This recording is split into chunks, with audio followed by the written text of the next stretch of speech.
Elle était nichée à 1400 km de l'Ukraine. Un super missile intouchable que l'Ukraine ne pourrait jamais trouver, et que, même si elle le faisait, elle ne pourrait jamais atteindre. Poutine était confiant, trop confiant en fait. L'arme intouchable a bel et bien été trouvée, et une fois que c'était fait, l'Ukraine a fait ce qu'elle sait faire de mieux, la détruire. Avec l'arme détruite, Poutine se demande comment l'Ukraine a pu mener cette attaque alors qu'elle était censée ne jamais disposer de capacités à longue portée. Quelque chose que Poutine pensait impossible vient de frapper la Russie de plein fouet. Une fois de plus, Poutine s'est trompé.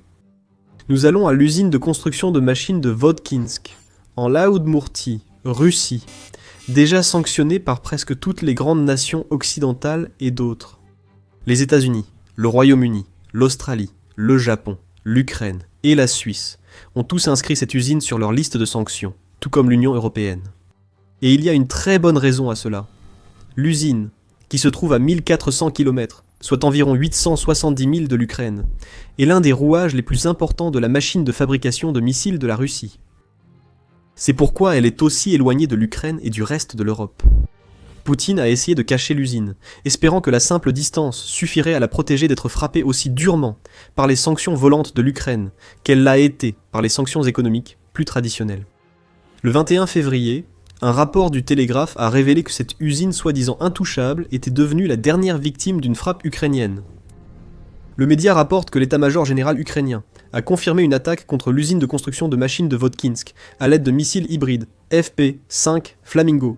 L'attaque, qui a ravagé l'installation, est une frappe que Poutine n'aurait jamais anticipée ni vue venir, comme nous l'expliquerons plus tard dans la vidéo.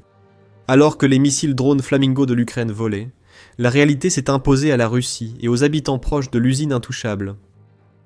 Des images prises par des habitants et diffusées sur les chaînes Telegram russes montrèrent des fenêtres brisées dans les bâtiments voisins, et un immense incendie faisant rage avec de la fumée s'échappant du site de l'usine, rapporte le Télégraphe.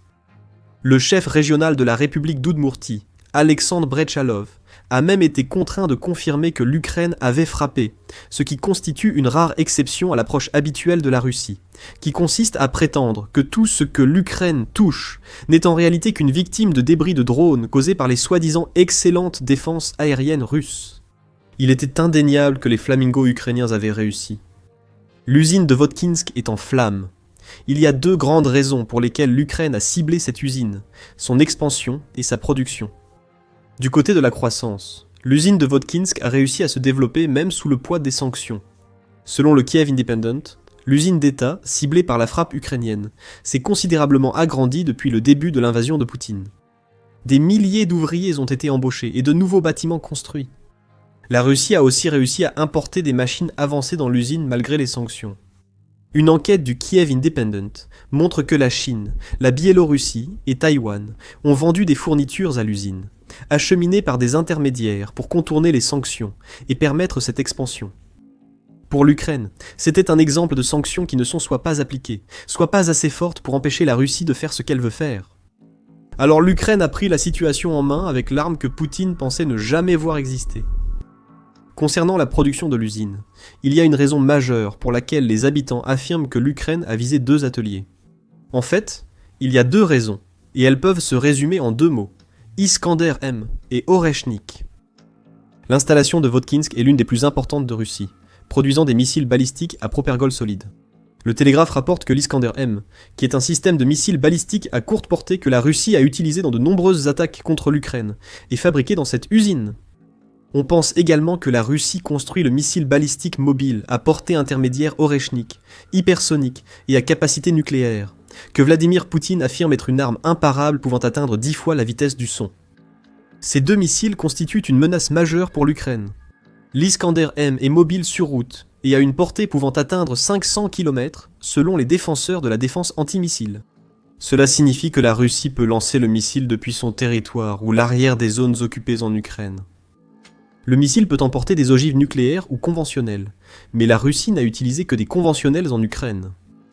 Néanmoins, les 700 kg de puissance de feu que peut contenir l'Iskander M sont largement suffisants pour infliger de sérieux dégâts à tout ce qu'il frappe.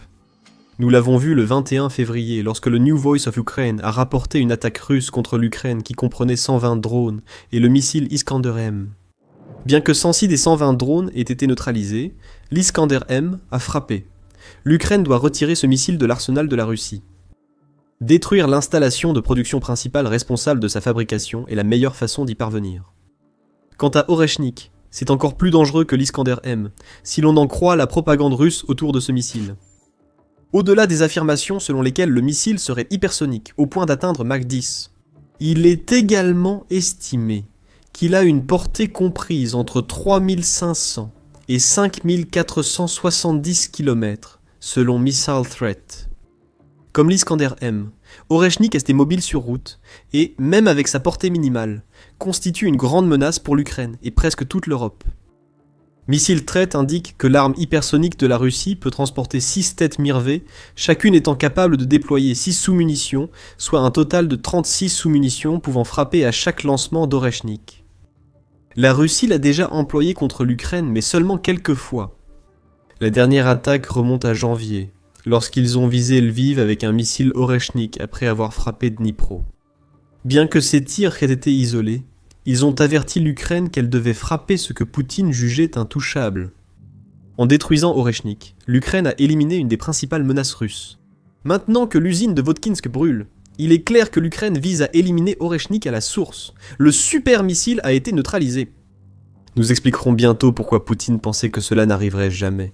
Avant cela, la destruction des ateliers à Votkinsk n'est pas le seul succès de l'Ukraine lors de ses récentes frappes aériennes contre la Russie.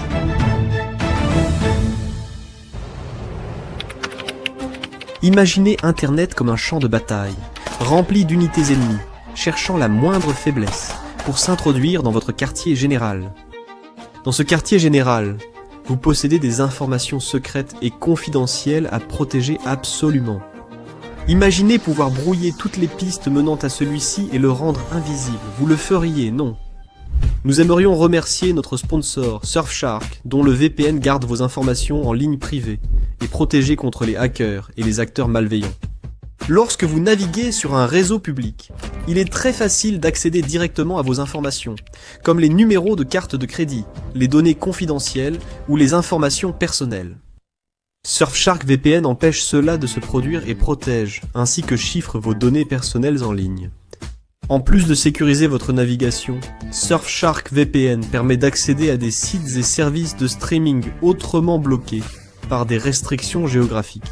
Et vous n'avez besoin d'installer qu'un seul abonnement sur tous vos appareils, sans aucune limite, pour commencer à naviguer en toute sécurité dès aujourd'hui. Allez sur surfshark.com/spectacle et bénéficiez d'une garantie de 30 jours sans risque, ou utilisez le code SPECTACLE lors du paiement pour obtenir 4 mois supplémentaires de Surfshark VPN.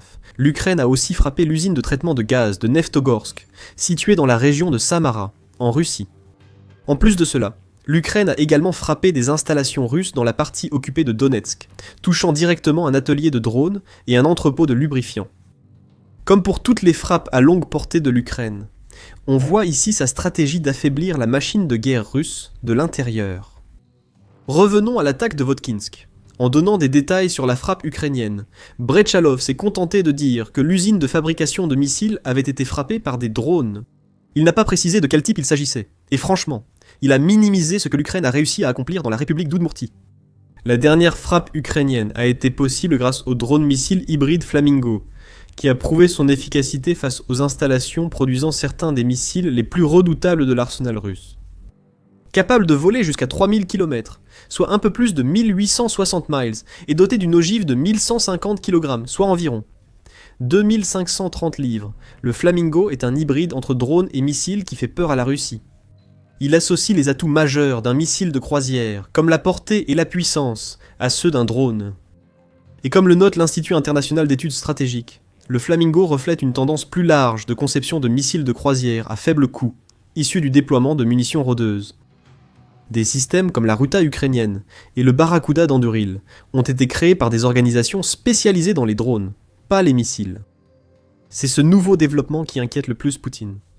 Pour le dirigeant russe, une arme comme le Flamingo n'aurait jamais dû exister, mais elle existe. Et avant d'approfondir ce sujet, voici juste une petite parenthèse pour vous rappeler que vous regardez The Military Show. Si vous voulez plus d'analyses de ce genre, n'oubliez pas de vous abonner à la chaîne.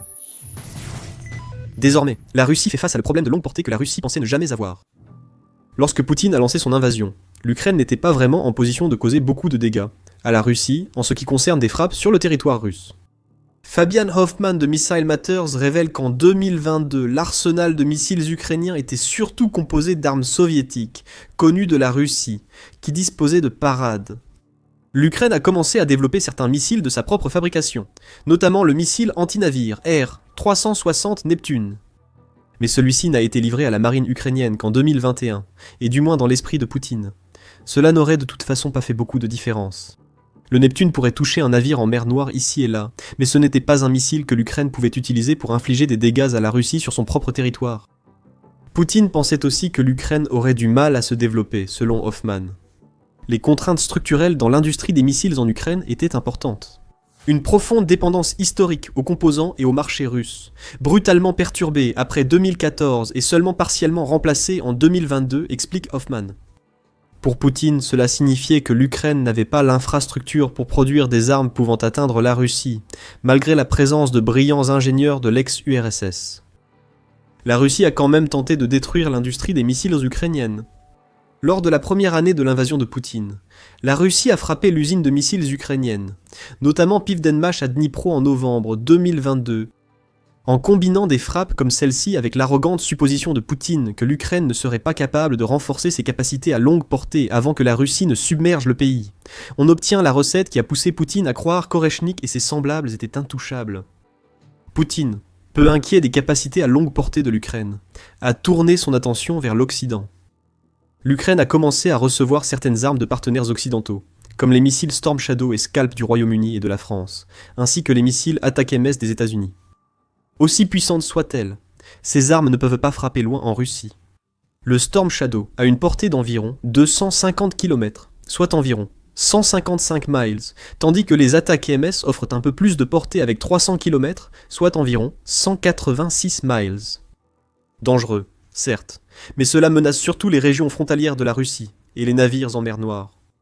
Poutine n'aurait qu'à placer des usines comme celle de Votkinsk hors de portée des armes occidentales ukrainiennes, et la Russie pourrait construire ce qu'elle veut sans problème.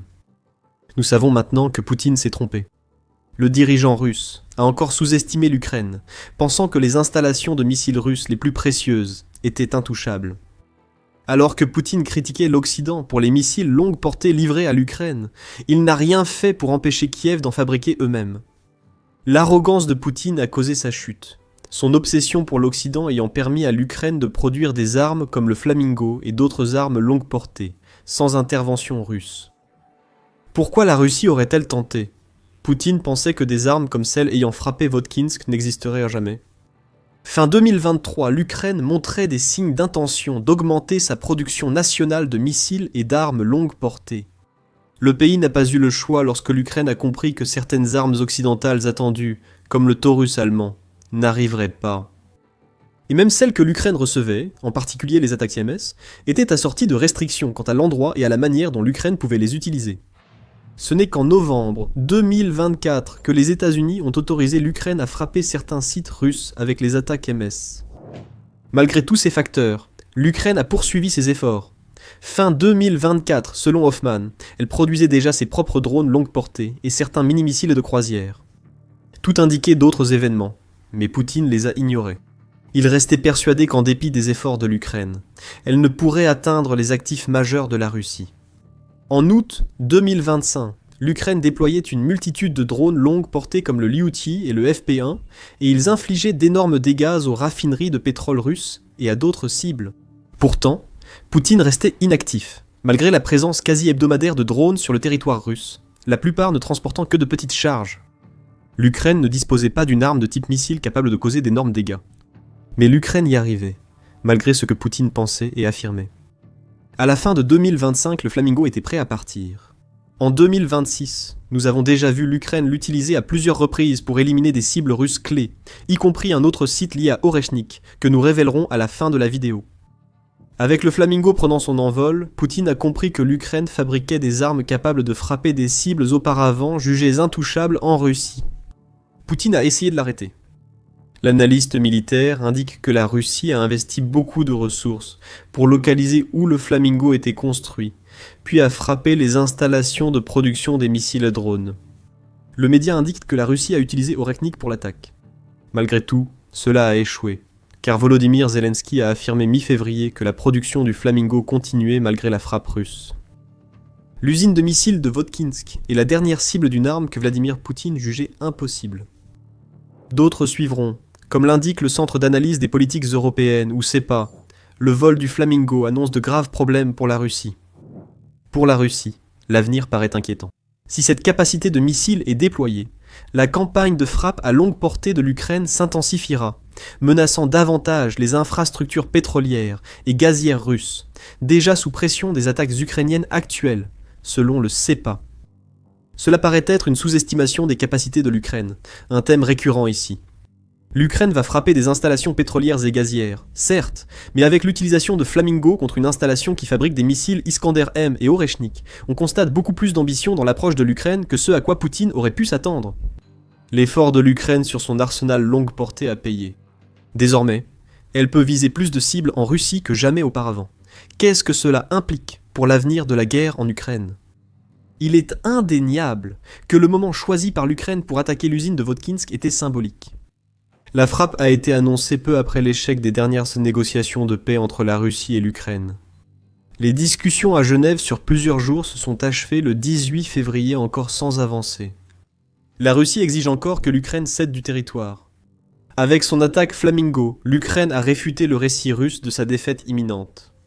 En réalité, l'Ukraine est aujourd'hui en position d'affaiblir la Russie plus que jamais auparavant, et la destruction de la capacité de la Russie à fabriquer certains de ses missiles les plus importants en est un parfait exemple.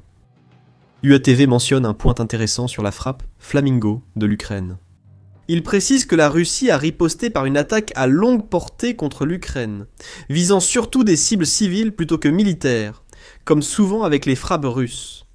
Peut-être que Poutine a fait une erreur cette fois. La Russie aurait aussi visé un bâtiment de production de la société américaine Mondelez International, en plus de ses cibles habituelles. Cela pourrait inquiéter Poutine. L'installation est l'un des premiers investissements majeurs des États-Unis en Ukraine depuis la chute de l'Union soviétique. Et si UATV a raison, la frappe russe était très délibérée. Peut-être que Poutine panique face à Flamingo et à l'arsenal ukrainien grandissant. Si c'est le cas, cibler des entreprises occidentales en Ukraine ne calmera sûrement pas sa panique. Comment Moscou peut-elle évoquer un dialogue économique avec les États-Unis tout en attaquant des sites de production américains ? Demande UATV. C'est une question intéressante. Il sera intéressant de voir comment les États-Unis réagiront, et l'impact de cette frappe sur leur attitude envers la Russie lors de futures négociations de paix. Quant à l'Ukraine, elle va continuer à avancer avec sa stratégie à longue portée. Des armes que Poutine pensait impossibles existent maintenant, et l'Ukraine ne compte pas s'arrêter. L'évolution des tactiques aériennes en Ukraine fait de Flamingo un simple point de départ, pas une finalité.